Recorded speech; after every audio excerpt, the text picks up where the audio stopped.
जर मला कोणी विचारलं की आयुष्यात म्हणजे तुमचा सगळ्यात जास्त विश्वास कोणावर, मी बाळूमामांवर सांगते.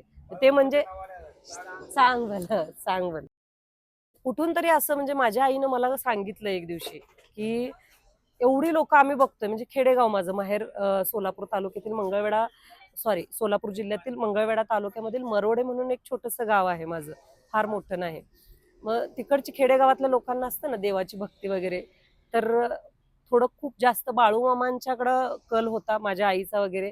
तिनं मला जस्ट असंच बोलली बोलता-बोलता, की "तू एवढं आम्ही इकडं लांब तर राहतोय, कोल्हापूरच्या एवढ्या जवळ असून तिथून तुला जवळ आहे, तर बाळूमामाच्या एक 5 वाऱ्या तू करून बघ, फरक पडेल काही." पण आम्ही परिस्थितीने इतकं ग्रासलेलो, इतकं गांजलेलो, की नाही, नाही आपलं काही होऊ शकत नाही. म्हणजे नाही असं कुठं असतं का? म्हणजे देव येणार आपल्याला आणि मग आपलं सुरळीत होणार.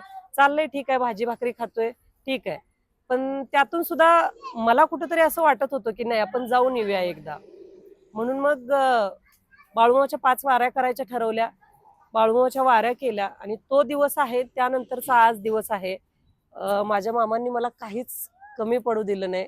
म्हणजे जर मला कोणी विचारलं, की आयुष्यात म्हणजे तुमचा सगळ्यात जास्त विश्वास कोणावर?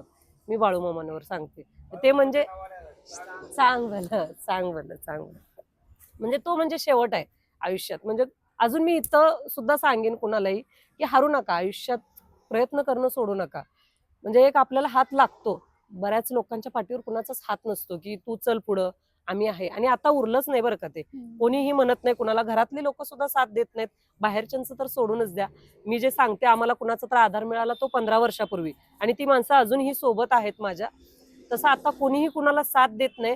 पण एक विश्वास ठेवा आणि कधीही बाळूमामाची वारी करा. तुम्हाला देव कधीच तिथं रिकामा आणि कधीच झोळी पसरून जाऊ नका मला दे म्हणून. त्याला जे द्यायचंय, जेव्हा द्यायचंय तो आपोआप देतो.